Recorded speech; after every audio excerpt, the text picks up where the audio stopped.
Salutations, everyone, and welcome to the Mel Blackwell Experience on this August 1st, 2025. I want to get started today with Thomas Sowell. Wonderful, brilliant man, really wise guy, and we're going to check him out a couple times today. What is the vision to which contemporary intellectuals subscribe? That intellectuals should influence, if not control, the kinds of decisions that are made in society, and more especially that they should promote the transfer of decisions from the masses to those who have, quote, more intellect. And given how I conceive of knowledge being its distribution, that would mean transferring decisions from where there's 99% of the knowledge to where there's 1% of the knowledge. And against that background, it's not at all surprising that things like central planning simply don't produce as good results as allowing all the millions of people to react in the marketplace. All right. Let me ask you a question that came in from Twitter. Travis814. All these questions are limited to 140 characters, so get ready. It's coming at you, but it'll go fast. Why does the liberal progressive mindset have such a stranglehold within the intellectual academic world? Why should the vision that you just described be so prevalent among intellectuals? Well, among the many reasons, most academic intellectuals have no experience, no serious experience outside the academy. I remember I was once an economist for AT&T when it was the world's largest corporation, and when I returned to the academic world, they welcomed me as the prodigal son. You see, had returned from the evils of corporate America to the true nirvana of academia. And not only do they have no experience, they have every incentive to believe that they are brighter than other people and no more than other people, because they've been told that all their lives. I mean, you become a top intellectual because you've passed through all these successive filters. You've gotten into the best colleges. You've gotten into the best graduate schools. Or even from second grade on, the teachers are responding to you as a kid who passes tests especially well. Yes. Right. And so you have all of that in your background. You write in Intellectuals in Society, if you happen to believe in free markets, judicial restraint, traditional values, and other features of what you call the tragic vision, there's no personal exaltation arising from those beliefs. But to be for social justice and saving the environment puts you on a higher moral plane. Yes. So the question here is, can it really be that simple that intellectuals across the American landscape tend to embrace the vision that you've described sheerly out of self-flattery and self-pleading? Yes. It is. Don't forget, human beings have an enormous power of rationalization. Think of all the absurd things that have been believed throughout all of history. And I guess the one common denominator is that those absurd things typically were very flattering to those who believed them. They had the one true faith. They were the vanguard of the proletariat. You know, you just run through the whole list of the things. Wow. So you want to get smarter? Just listen to him for about 2 days in a row. He's speaking on in an interview, and he's talking about his book, Intellectuals in Society. I haven't read it, but I think I might. So he makes some really good points, doesn't he? Obviously we talk a good bit about, how shepherds have misled the flock, gotten between, God and the people, and, they use their elite status for personal gain. And so the right and wrong, the good versus evil, the trying to get people on your side of the rope in a culture, I do get challenged sometimes, particularly with people who aren't spiritual, right? Which is a loaded word, but let's say they're not Christian, they're not Jewish, and they kind of challenge me sometime about, good and bad is in the eye of the beholder, and what is good and what is bad. And, I've always said, either man created God or God created man. So that's the end of the conversation. If you believe man created God, well then I really honestly don't have a whole lot of hope and much wisdom that comes out of you because of what the Bible says. And it doesn't mean you can't have elite power It doesn't mean you can't be granted great esteem from the world, but wisdom comes from God. So if I don't believe in God, I mean, God calls our wisdom, man's wisdom, foolishness. And so, I believe all the way back to those, and the Bible says, all the way back to before the creation that we live in, right? Before then, there was a falling out. There was peace and unity in heaven, and we talked about unity and shared language last week. At some point in time in heaven, there was peace and unity, right? And then all of a sudden, Lucifer and some mass following of legions of angels rebelled against God. That was the beginning of good versus evil, right? Whether it's a beginning or not, that's a time we can see that dot on the timeline and go, uh-oh, there's a falling out. So all of a sudden now the house is divided. And how did God deal with that? Well, he cast him out. And God doesn't interact with that group, Lucifer and his legions. They battle, right? And so in our business, it's a little bit harder to call people evil because you don't know. But if they're not on your side of the rope, if there's a falling out, then, that's where I come in and go, hey, it's not about business isn't church. It's not government. It's business. We only engage in the business world, at least from my perspective, is to try to survive, make a living, and provide a culture where people can grow and prosper and et cetera. So let's jump in a little bit into the business best practice today. Today I want to focus on several things. I want to look at what it means to be on brand in your business, in your personal life. Okay, being on brand, what that means. I want to look at a couple of best practices. One is called the Master the Obvious, and the other is called LDIB, LDIB, less detail is better.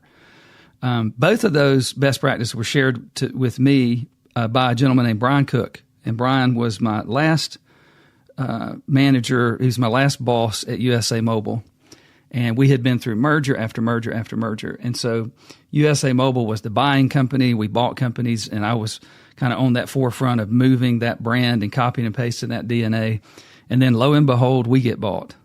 and as a young person, man, that is something to go through because you've been the one that says, all right, you go plant that USA Mobile flag everywhere and you know how to do it. And when somebody buys you, they plant a flag on you and they say, hey, So I want to talk about that in the midst of what we just discussed. I mean, it's sometimes the decisions are made to do certain things and it's really not good or evil. It just is what it is. And then those of us that are part of getting acquired in a merger, we're in for some change, and you can get on the wrong side of that rope and you can become stubborn and you can do all kind of different things. So we'll talk about how we have to eat our own dog food there, that it's a lot easier to talk about DNA and being on the right side of the rope when it's your way. But when somebody rolls in and says, hey, right, wrong, or indifferent, dude, we just acquired you. And so we're in charge now. Are you going to be on our side of the rope or not? And that's how they should be. It really is. And so we want to talk about that. We'll circle back to how that relates to the Tower of Babel with what Jordan Peterson was talking about. He was making a really interesting point last week, and somebody mentioned that to me in the podcast. They said, hey, you didn't miss what he was saying. I didn't. I get what he was saying. One of the main points he was making last week was that when the vision, the pinnacle, that eye atop the pyramid, whatever it is that you worship, basically, whatever it is that is at the top, like God, if it's not God, if it becomes crazy wokeness or this just weird anti-God communism, the different things that when he was making this, the point that not only did God scramble the language of the Babylonians, he'll scramble the language of people today so that they begin saying nonsensical things. And it's almost like they can agree on and believe the nonsense. Like, men can have babies, stuff like that. I mean, it's crazy, but you have literal movements in our society that are based on absolute nonsense. And one of the points he was making last week is one of the reasons you can deceive the sheep.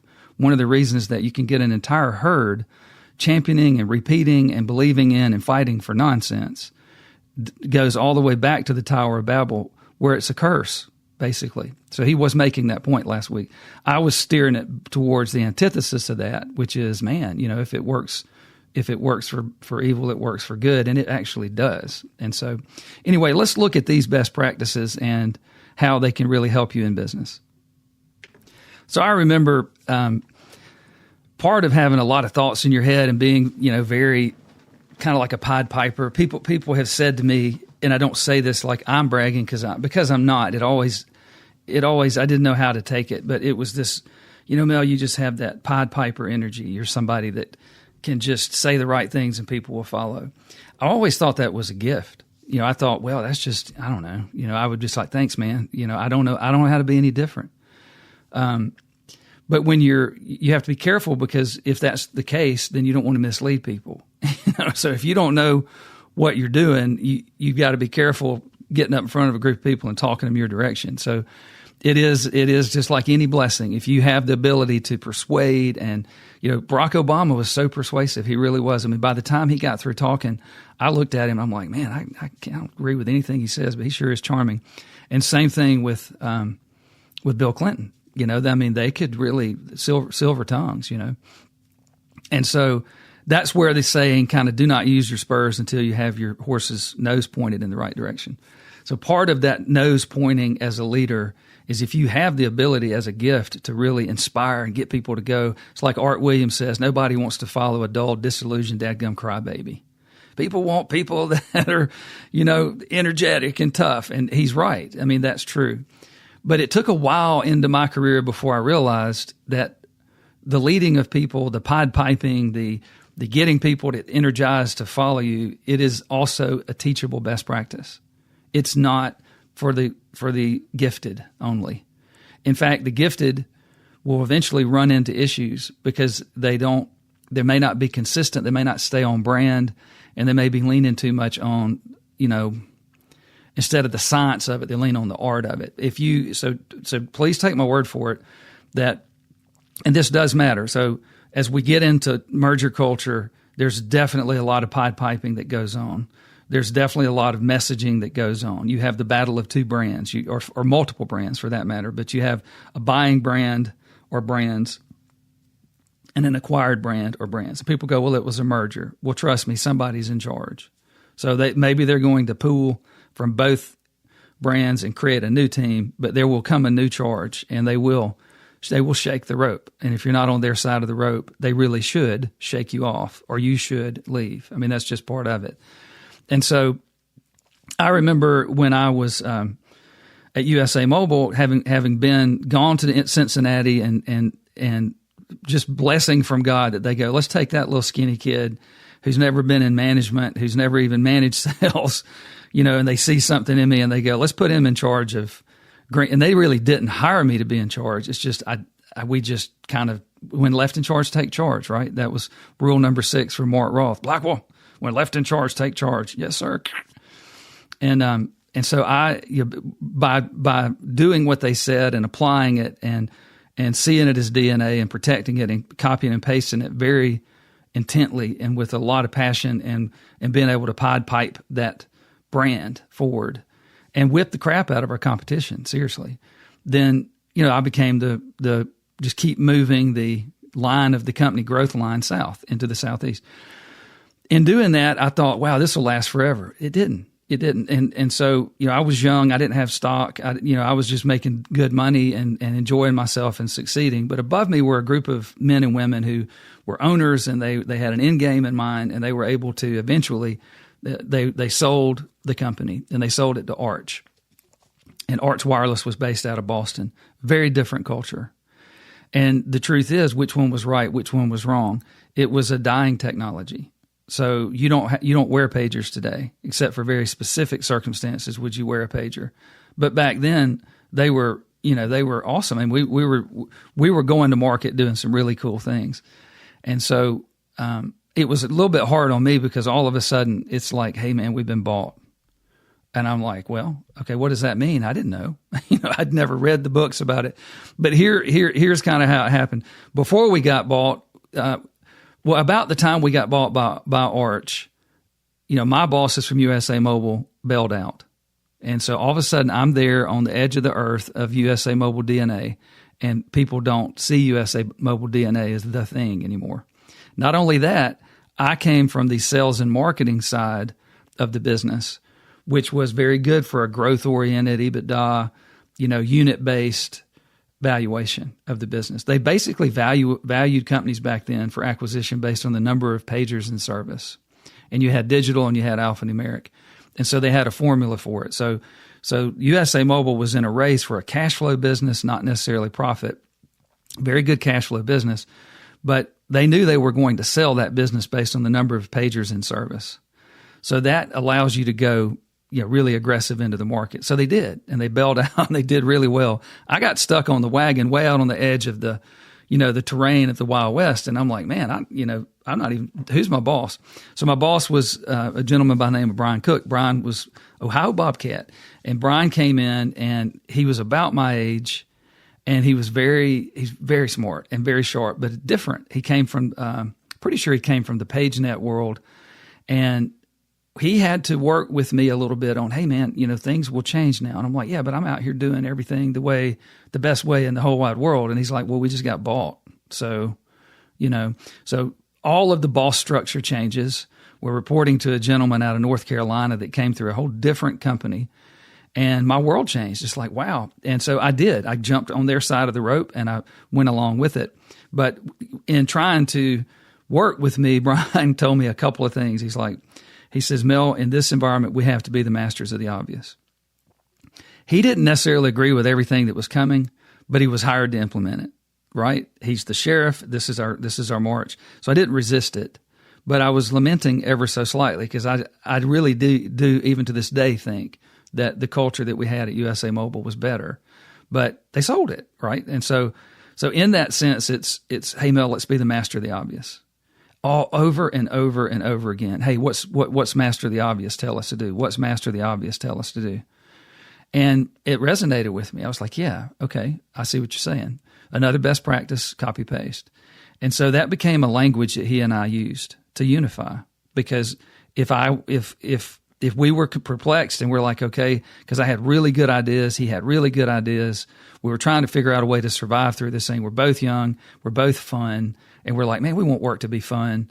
And we get to these things, we're like, hey, what's the master of the obvious thing? And I'll give you some examples of that. The other one was LDIB, because I would get long-winded, imagine that. And when I was trying to communicate with him, one language shared by all, so to speak, sometimes I would tell the whole story, and he would challenge me, Mel, LDIB, less detail is better. LDIB. Master of the obvious and LDIB helped me get my mind around change that I wasn't championing for the first time in business. Change that was being, you could say, offered me or rammed down my throat, whichever way you want to see it. But change was coming, and I was going to get on the side of the rope and become a change agent for the new brand, or I was going away. And that was the message. And so those two things really helped me, and they've helped me even before, because LDIB is important, because sometimes if somebody knows before they walk into your space to have a conversation with you that you want concise, LDIB. I'll tell you guys another story. I didn't have sisters growing up, and so I remember when Gwen and I got married, and she would call about a story with the kids. Most important thing I learned is I need to listen. Just shut up and listen. And the version of the story that she would tell would be a lot longer, and it would start with the beginning and end with the end. Then I remember at one point there was just a little bit of anxiety on my part, because she would call and I would be like, I just wanted to know, hey, start with the end in mind. Okay. Yeah. Well, one of the kids was at school today, and now I start getting nervous. And so I asked her, I said, what you could do for me, right, wrong, or indifferent, is just tell me the conclusion first, and then I can just relax and listen. And it actually helped. And that's just the difference in communication between, a husband and a wife. And I'm not saying that's every husband and a wife, but I do think that generally, stereotypically, men sometimes can't focus, and we're just like, just tell me what happened. And for the woman, she needs to go through the whole story, and you need to listen, and she needs to express how every element of the story makes her feel. So we kind of came to terms that said, hey, you know what would be great is just start with kid was at school today, fell off the merry-go-round and broke an arm. Oh, okay. All right, so I can chill now. Now tell me the whole story. And that really helped us. And so same thing with LDIB. LDIB was kind of that kind of thing for me where I felt like I needed to really express the whole of the matter so that I could be very persuasive. And this is the Pied Piper in me that comes in. And, my boss said, no, man, I want less details better. Get to the heart of the matter, less details better, and be master of the obvious. I'm like, cool. All right. So I tried those two, and I use them to this day. But when you're dealing with, say, merger culture, okay, a couple of things that happen in a post-merger culture, say that over and over. This is number one. The powers that actually know what's going on and all the decisions that are happening may not be able to tell you the truth. I mean, I've been asked to lie. I've been asked to be quiet. I've been asked to don't tell the truth. I've been asked, don't, if you're asked about that, just give them an untruthful answer. And you say, well, that's wrong. But what you have is you have non-disclosures that are in place. You have legal matters where certain things can't be disclosed. And even in the hands of good people, there's some secrecy, some cloaking in behind the scenes, behind a curtain. And what that does is it starts to strain trust. And so if you're in a merger culture, even if you're in the know, like I've been in the know, I've been on the team, the transition team, and the people to which we report have information that we don't, and they're not being truthful with us. And you say, well, man, that's brutal, but it is. I mean, mergers are very tricky times, and the lesson on merger is, be patient, stay on the right side of the rope, and you have to operate based on the knowledge that you have, and you have to remain loyal until you decide you don't want to be. And there comes a point where if they're asking you to do something you don't believe in, then the right thing to do is go sit down with them and say, I can't do this. But if you're going to stay, you have to get on their side of the rope. And so just the merger culture itself of secrecy, of non-disclosure agreements, can't tell everybody everything, or it would actually hurt performance of the business, or it might destroy the marketplace. It's just important if you're for acquiring executives, if you're on the acquiring side, you're buying, to have empathy for the good team members who are probably uncomfortable because just spidey sense says, man, I don't know if they're telling us everything. And so the communication there, when you're taking two brands. So I'll give you an example. Let's say we're Subway and we decide to go buy Blimpie. Well, the people that work at Blimpie, to their credit, probably feel like Blimpies are better than Subway. But that doesn't matter anymore because we just bought them. So most likely what you would do, I would think, is you would just take over and make everything a Subway. Because staying loyal to a brand is an incredibly important thing. And whether you're the brand, because I think every executive has a brand, and they need to think about that. And then when they're doing things, and I've screwed this up, but when they're doing things, they need to remain loyal to the brand and don't damage the brand. And the same thing with your leadership team. You kind of have a brand. And your brand needs to align with the brand of the business. You need to be loyal to the brand. And then branding really matters. And branding is best when it's simple. And so because you have one brand that has been so loyal to itself, being acquired by another brand that's so loyal to itself, it is very complicated. And there will be some hurt feelings, and there will probably be there'll be a wake. There'll be a wake of disaster of some kind where good people probably jump or get thrown. And so changes will happen. Number two, changes will happen, and it will rattle the culture. So the first thing you have to do is create one culture in a merger. That's a big deal. You had enough trouble trying to create one when it was just your business. And now all of a sudden hey, I'm going to buy somebody who has a completely different culture. And you say, well, just buy smart. Make sure you buy companies where the culture's aligned. That is very wise. I mean, part of the target model for, hey, who should we go out and acquire should be aligning cultures, aligning, brands, I guess. I mean, there could be some geniuses out there that say, hey, let's go get the antithesis of us for these reasons. And, that's where the investment bankers sometimes just live in a whole nother realm, and they come up with these models and they may not make sense to operators. But just know this, that you will have changes in your culture, and it's going to rattle. And the end result is you've got to unite the new culture You've got to create that new vision. You have to bring people out of their old belief systems into the new one. And even if it's subtle, they can't be 1 foot in the old and 1 foot in the new. They have to be 2 feet squarely on your side of the rope. So when you go into this acquisition mode, and a lot of folks just acquire businesses to stay ahead of going broke. And those people aren't real good at merging cultures. They're just, they just keep acquiring market share and they keep looking for scale.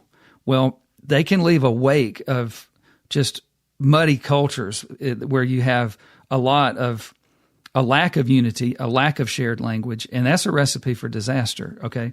But we're assuming that we have smart people here that want to merge these cultures.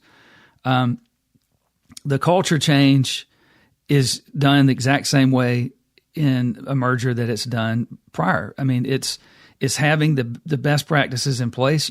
First thing you want to do is you want to look at the structure of the new enterprise.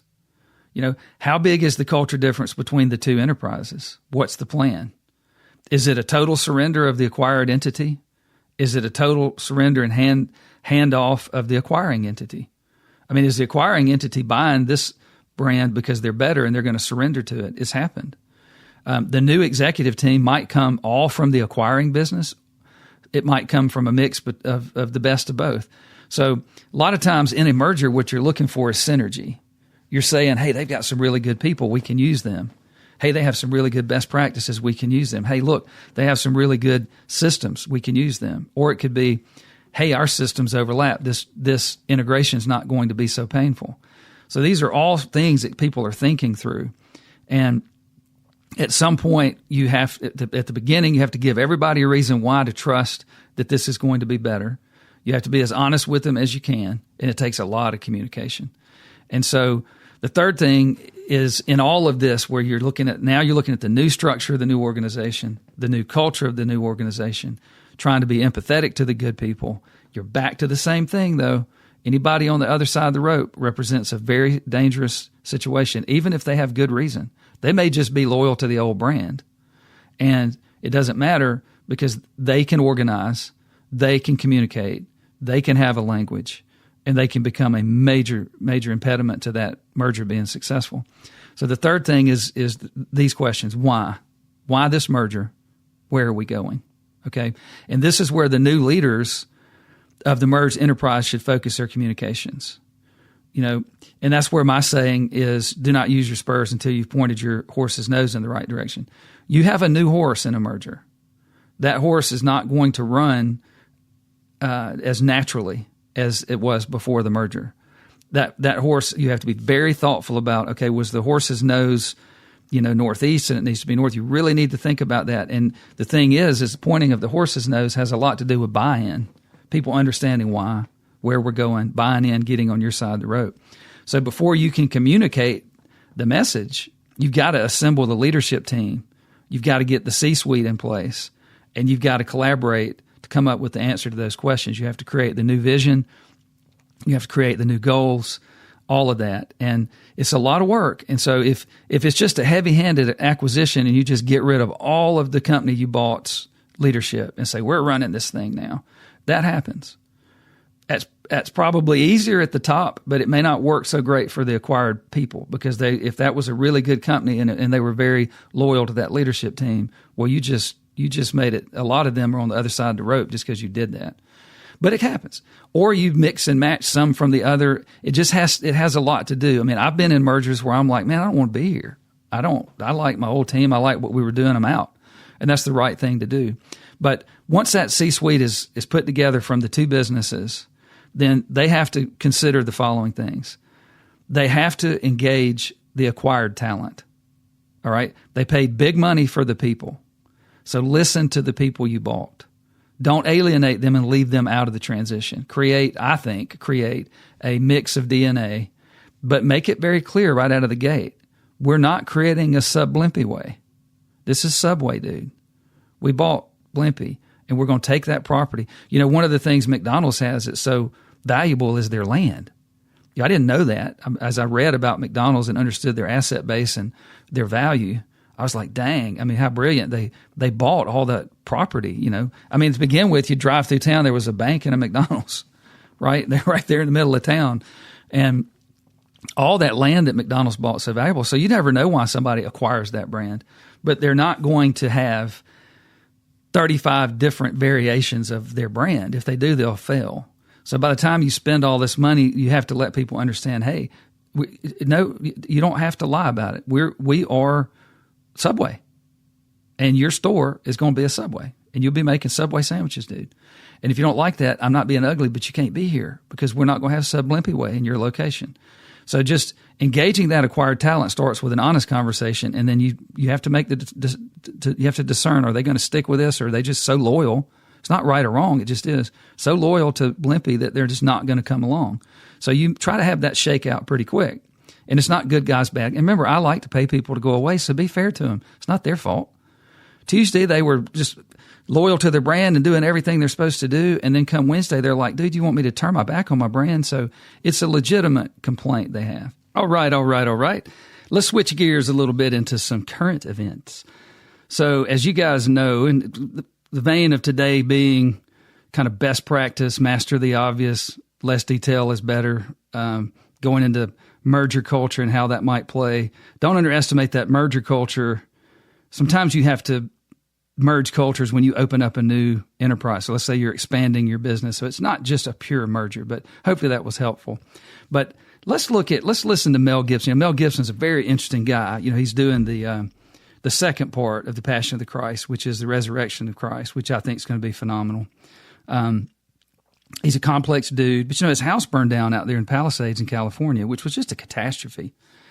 And some of this of what we've been talking about is, where are the shepherds? Where are the strong men and women that stand up and go, hey, man, WTF, my place burned down months and months ago, and you guys are trying to turn it into a communist takeover. And you say, well, no, but yeah, they did it in Hawaii, right, with what happened over there. And so listen to Mel Gibson here. He speaks in his normal style. He's got a pretty good crowd, and then a dog starts barking. But I think this is interesting. Newsom wants to do the Maui plan.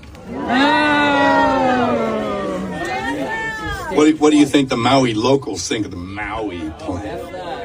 Yeah. I'm sorry, there aren't any more locals living there anymore. They all had to leave town.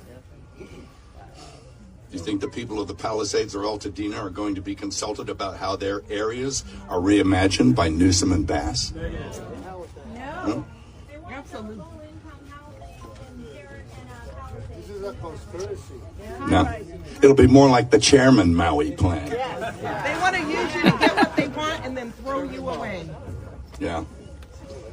I mean, one of the most pathetic and despicable things I've seen was when Karen Bass, in order to shift the blame and culpability from herself, wiped it on the fire chief and threw her under the bus for speaking the truth about how the department had been defunded and were without resources. They didn't even have water. Now Gavin has asked for $40 billion of federal dollars to do whatever he has in mind. Yeah. Why would we trust him with that kind of funding? See, along with that federal money should come a federal investigation into what the heck happened. For a few pennies more. A federal investigation. I mean, Karen is, she's having an investigation into why she made the decision to go to Ghana. That dog's going crazy. Look, we've got to have empathy in our hearts for people that, can you imagine living out there and going through your house burning down for any understandable reason, but for it to be as just crazy, and they've been so abandoned and mistreated by their state and local government. It's insane. And in those exact same areas, that's where they're sanctuary cities, and that's where they're, cheating in elections, in my opinion, and it's where they've stacked the deck with illegal immigrants.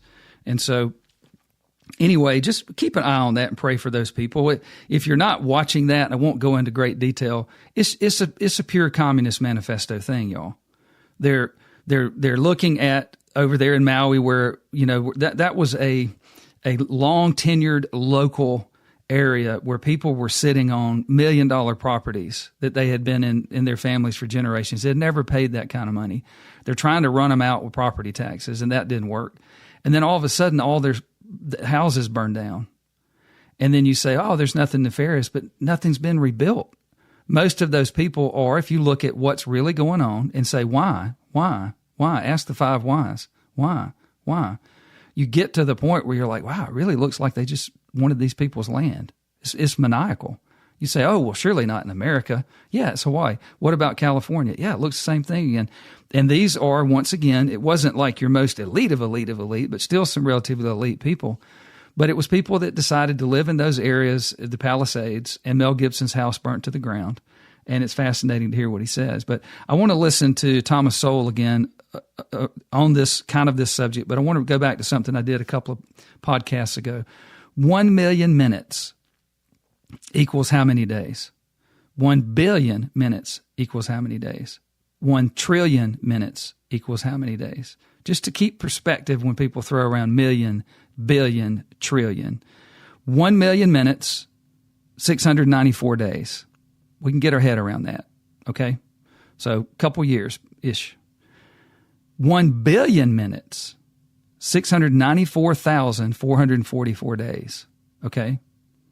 694,444 days is what 1 billion minutes is. 1 trillion minutes, 1,902,588 years. So when we have some stories coming up about Trump's trade policies, which are almost like, they're not mergers. I don't want you to get me wrong, but they are like completely new joint ventures with these foreign countries, or how they're going to trade into our country and how we're going to trade into their countries. And we're going to have things that we win on, and they're going to have things that they win on. But America's going to win more than anybody else. And I know the media is not talking about it enough, and I hope that you're discerning enough to be able to see and hear and understand the truth. But these are astronomically amazing deals. And but let's listen to Thomas Sowell here real quick as he continues the thoughts he had earlier. By the way, I've been reading some Marx. Mm-hmm. I can't understand how anyone ever took that seriously. I mean, ever took it seriously. Well, what are you reading? Sentence by sentence, it's, I began with the Communist Manifesto that he and Engels wrote. It's a magnificent, if you want a model for propaganda, it is the masterpiece. But there's absolutely no contact with actual economic reality. No, there's no need for that, as many people are showing. You can become president of the United States with no contact with economic reality. All right, 2 quotations. Intellectuals in society, quote, "The intelligentsia often divide people into those who are for change and those who are for the status quo." Yes. Candidate Barack Obama, "We are the change we have been waiting for." Yes. Tom? People who say things like this act as if they're saying something new. This is what was being said back in the 1790s, and ever since then, there's nothing older than the idea that this is new. And Thomas Payne, we have it in our power to make the world over again. There you are. Right. But in point of fact, there's again, this is one of those totally unquestioned and unsubstantiated statements. John Dewey was saying, that made the same thing some 60 years ago, that those of us who are for change have to fight against those who are for the status quo. Now, the people he was talking about, people like Adam Smith was not for the status quo. Of course not. As I mentioned in the book, why would Adam Smith spend a whole decade writing a 900-page book to say how contented he was with the way things were? I mean, when you spend a decade writing a 900-page book, something is bugging you. I mean. And anyone who ever bothered to read Adam Smith would see that he is pretty ticked off about a lot of things. That's awesome. What a smart man. So look, I mean, this is interesting. It flows with a lot of different things we were talking about. Basically, the communist propaganda machine. Remember what he said in the first segment to kick off this podcast, as he was talking about people, literally just putting themselves in elite positions, and they take these, well, you have to do this because of my magnanimous intent to save the world. They put themselves in that savior role, right? Which is if you think about, Christianity, that is Antichrist. They're not the Savior. Communism's not the Savior. Gavin Newsom and Karen Bass aren't the Savior, but they get themselves in these roles. This crazy Mamdani guy. Hey, let me ask you a question. How in the world is our electorate so stupid? And maybe they're not. Maybe it's just the media drumbeat. To let a guy be as radical as he has been radical since he squirted out and popped on the ground and somebody smacked him on the butt. And he is a radical. He was raised radical. He is a radical. He's not anything like what he's trying to be made into by a marketing machine to run for mayor. And people are confused by, wow, I just heard him say that he doesn't believe that anymore. And it'd be like, yeah, come on, seriously?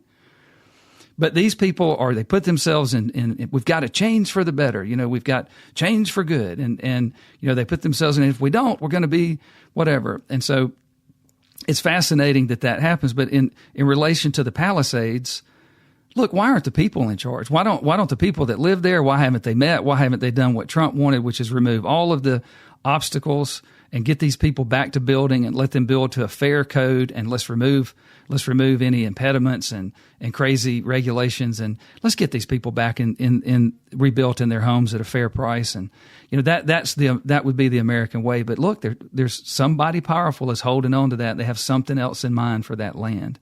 And you say, wow, were they just waiting for it to burn down to implement their communist manifesto? And so I just think that's really interesting. So if we contrast the elitist saying that we have to ban fossil fuels, okay, we have to ban oil, natural gas, clean coal, we have to ban all that. We have to go with electric. Same thing. Let's demonize cigarettes, but we'll come out with a whole new marijuana cash crop. There's always money to be made, and there's a lot of money to be made on new legislation. Make my product legal, make your product illegal. I got a foothold. And so there's all of that going on. But listen to Charles Payne here as he talks about just some of the trade deals. I don't think the South Korea trade deal had come out yet, but guys, these trade deals are phenomenal.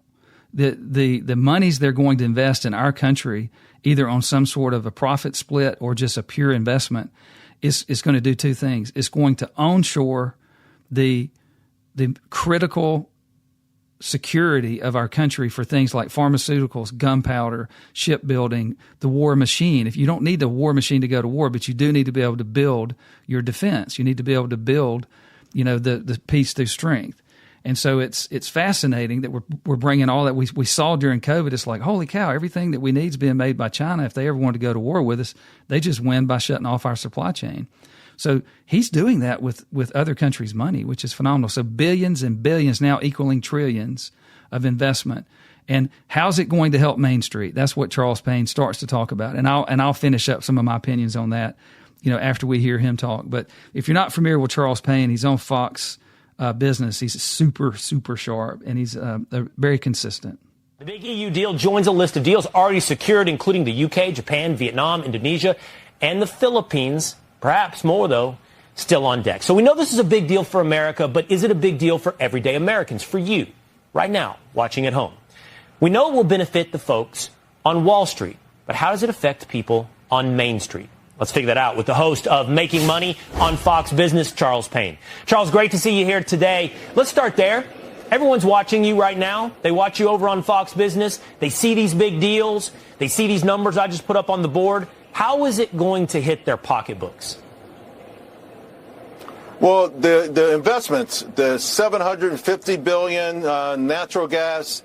Think about all the folks in America who work in the natural gas and the fossil fuels industry that just a year ago, the White House was trying to put out of business completely.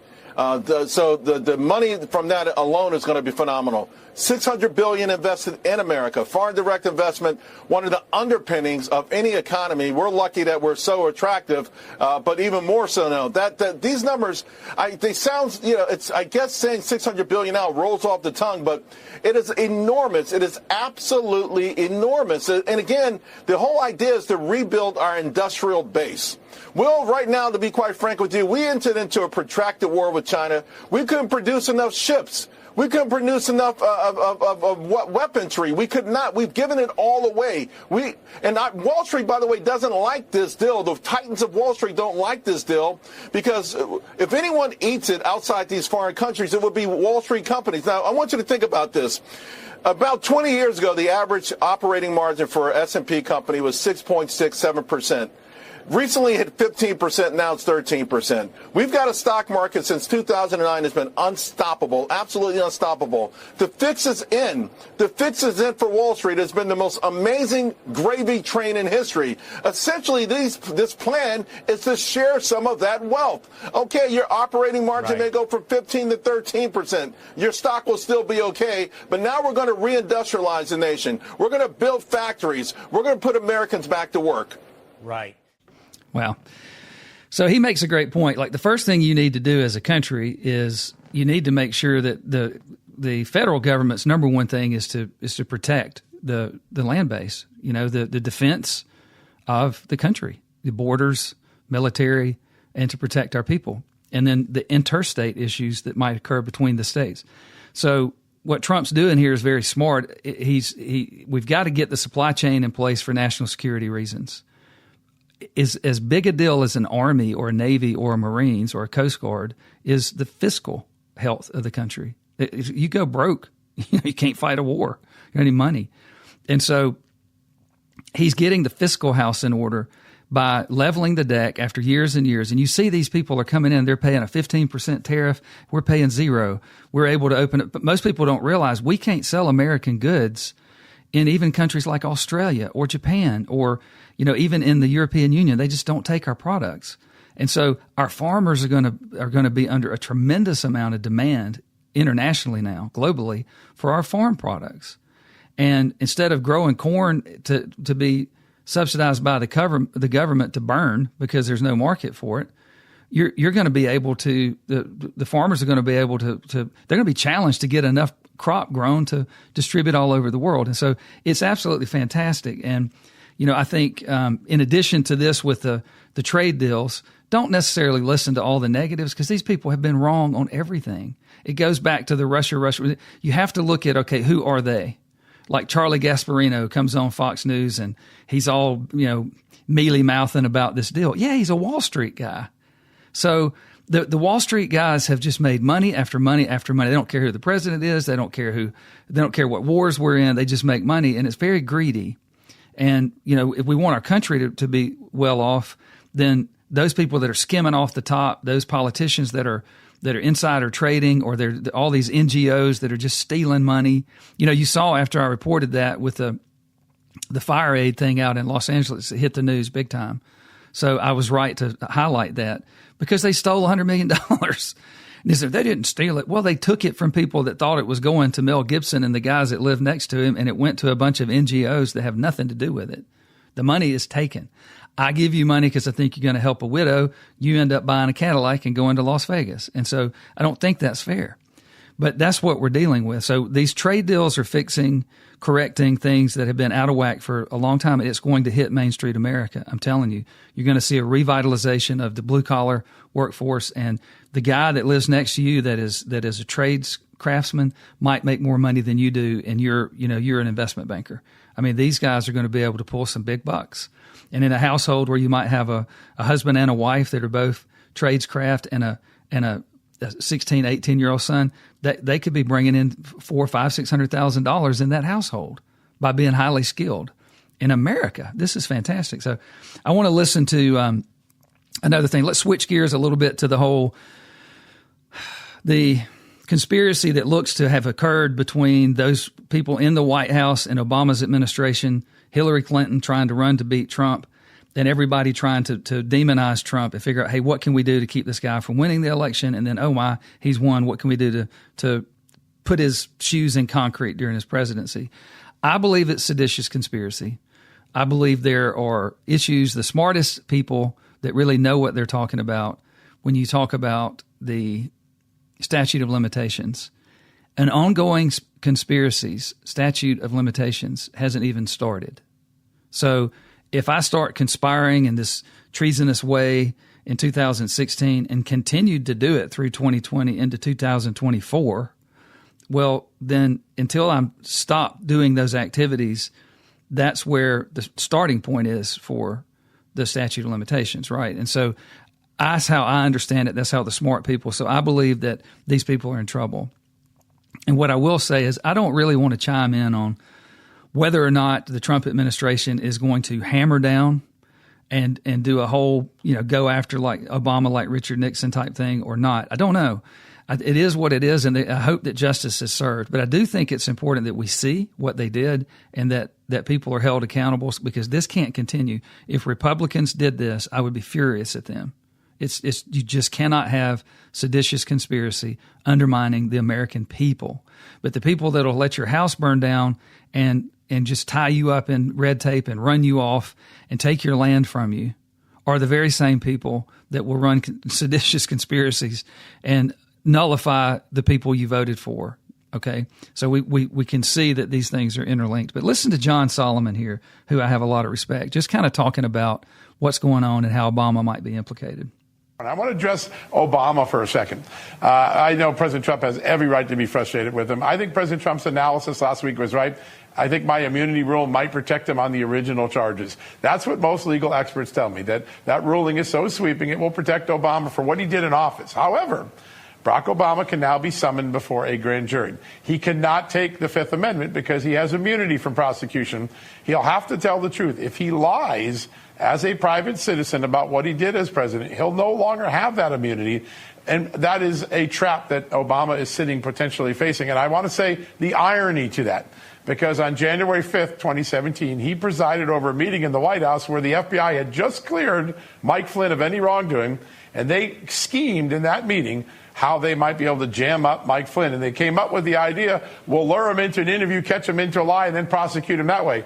Barack Obama now is about to face a potential similar situation as the one he created unfairly for Mike Flynn. Mm-hmm. Interesting, huh?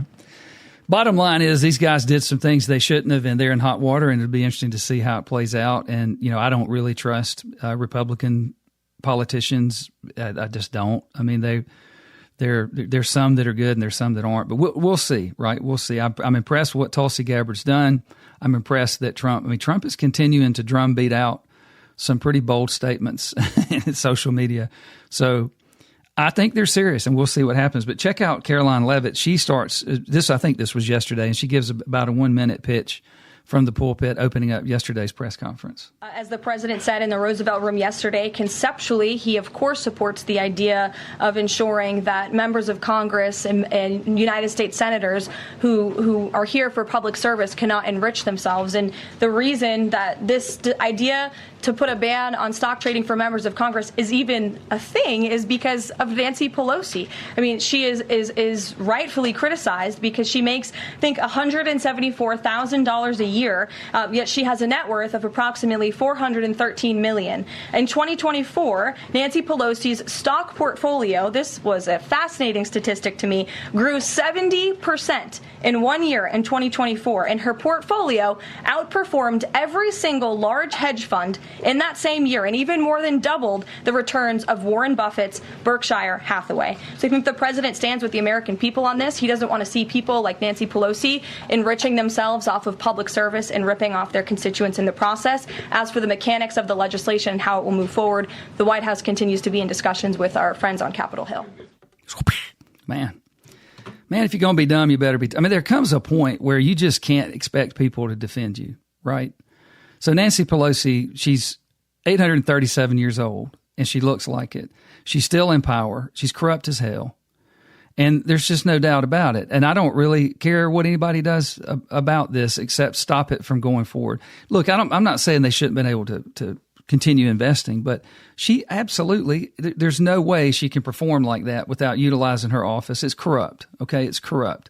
And her husband's out there making all this money with her inside information. And so, once again, when we talk about numbers, $400 million is a lot of money, And so there's also opportunity to be paid under the table and have monies in foreign bank accounts. There's no telling what we could find on some of these people.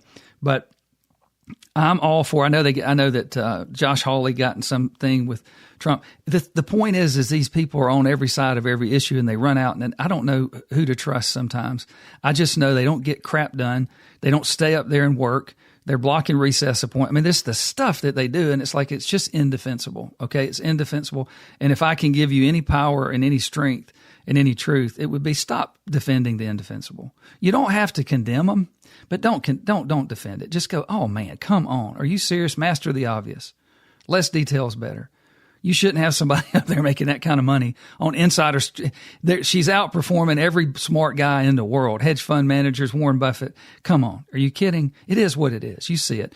And she's from California. That's where Mel Gibson was just brokenheartedly standing. He was literally standing in front of his burnt down house. And so these people need to be run out of town, and we need to get honest brokers up there. And you should include things like term limits, and you should have some fair barriers around these people that are fair so that they cannot take advantage of the American people. And we've got to do something about these NGOs that are still being funded by Republicans to the tunes of hundreds of millions of dollars. And we know for a fact they're corrupt. So this is the last thing here before we roll out is that this is Trump talking to UK Prime Minister, who's an absolute turd, and it's just fascinating to me to watch him. That was literally, to see him standing next to him, and just seeing how uncomfortable he was, and Trump just rolls right through it. But check this out. This is Trump talking about just on the fly with the press in the UK, and he did the same thing while he was in Europe, while he was in Scotland. He just says, hey, look, I mean, you guys got to clean this up or you're going to lose your country. It was cool. Well, immigration is a big factor. And I think, frankly, if they're coming from other countries and you don't know who they are, and are they coming from prisons? We have them where they came in from prisons. We're moving them all out. We had a border last June, just recent, last month. We had 0 people come into the country, 0, other than coming through legal means.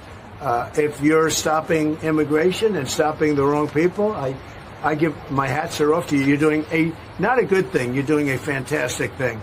So I know nothing about the boats. But if the boats are loaded up with bad people, and they usually are, because, other countries don't send their best. They send people that they don't want. And they're not stupid people. And they send the people that they don't want. And I've heard that you've taken a much stronger stance on immigration. Yeah, we've done a lot of work stopping them coming. We just signed an agreement to return them, and we've returned 35,000, in fact, under the first year of this Labour government, of people who shouldn't be in this country. So we're very pleased that we're getting on with returning people who've got no right to be here.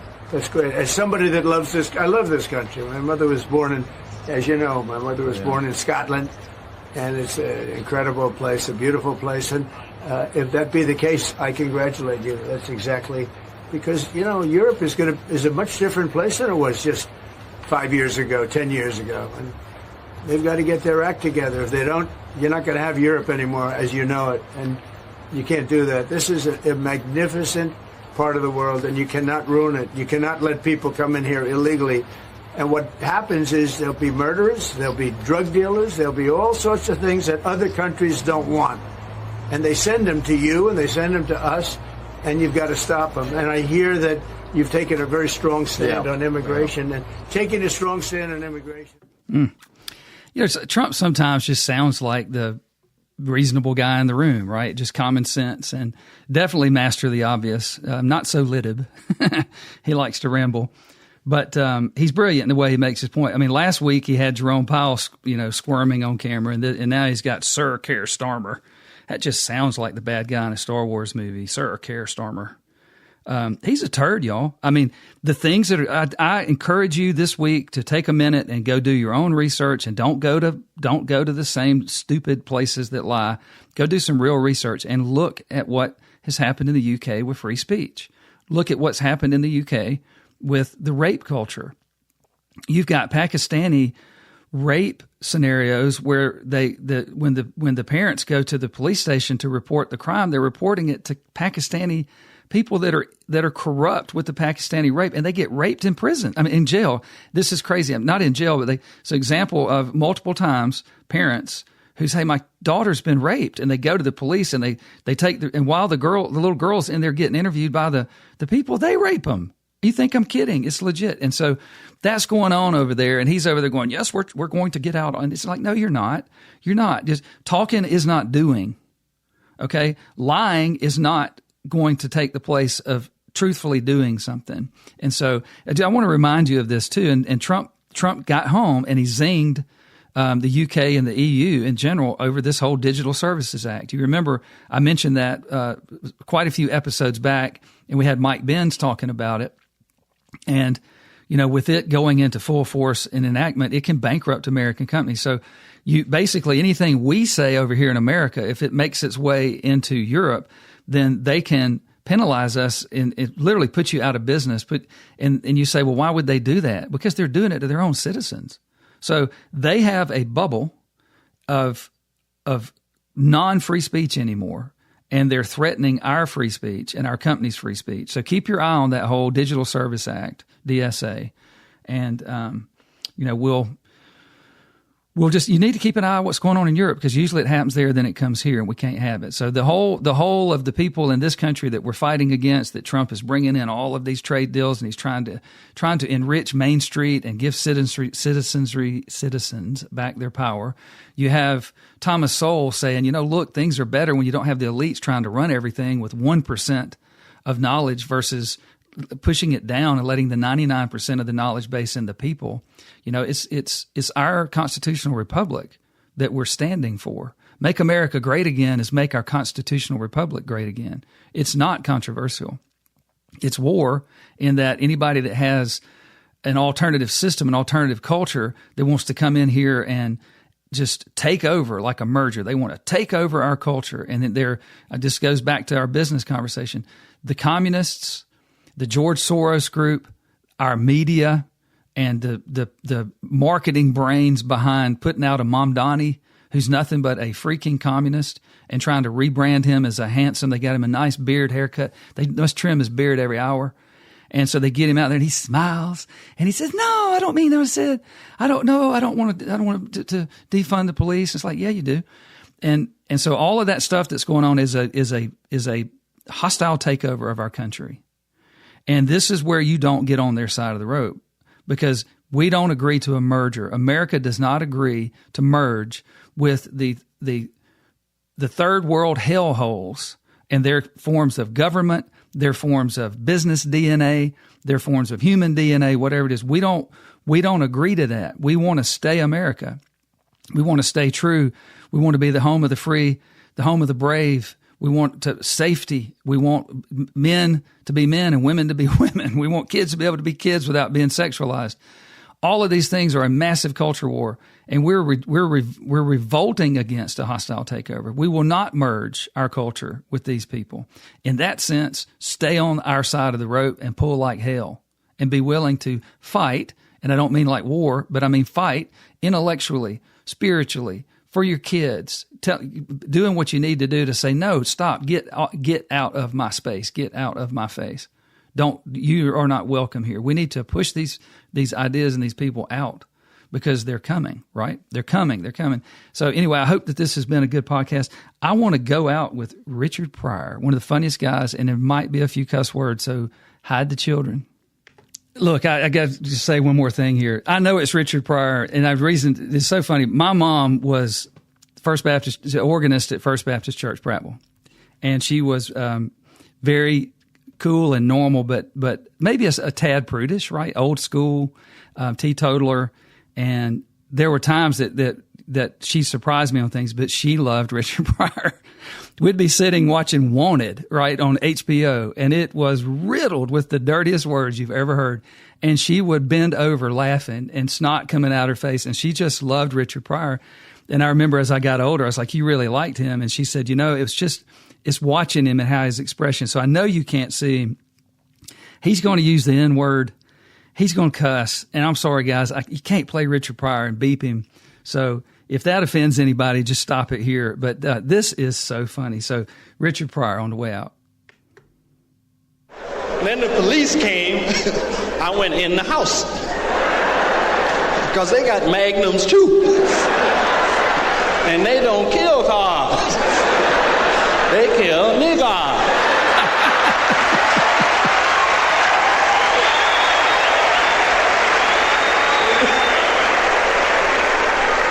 Police got a chokehold they use out here, though, man. They choke niggas to death. That mean you be dead when they through. Right? Did you know that? Wait, the niggas going, yeah, we know wife. No, I had no idea. I like it when he talks like two white grab people. your legs, one grab your head, it'll snap. Oh, shit, he broke. Can you break a nigger? Is it okay? Let's check the menu. Yep, page 8, you can break a nigger right there. See? Let's drag him downtown. Okay. And they got them dogs that sick on your ass, right? Them German shepherds and shit. Nasty motherfuckers, right? Some places they got them Dobermans, Doberman pinchers. Them some bad motherfuckers. They fast, too. They catch the average white boy.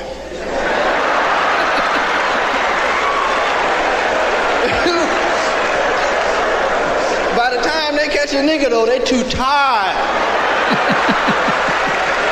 to do anything. Right? Maybe get petted or some shit like that. You tired of running, boy? Sit your ass right there, man. Won't get on. You all right? I saw him let one loose on a young brother about 16 in the alley. Police jumped out the car and sicked the Doberman loose on him. And the brother was low running. He was down in here. And the dog was on his ass. And it must have got good to the brother because he shifted into overdrive on the dog. Yeah, the brother had a cap on. He just went...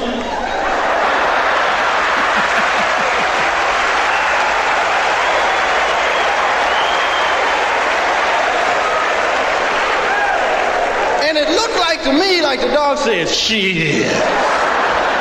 Motherfuck that nigga, man. Shit, he gonna kill me out here, shit. Give me a biscuit, shit.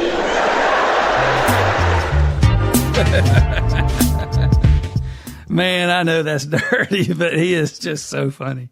Anyway, man, I hope that didn't offend anybody. I'm sure Gwen's probably going to say, hey, you can't do that. But anyway, look, man, enjoyed the podcast today. I hope you did. And hope you join me next week. Same time, same place. Until then, cheers.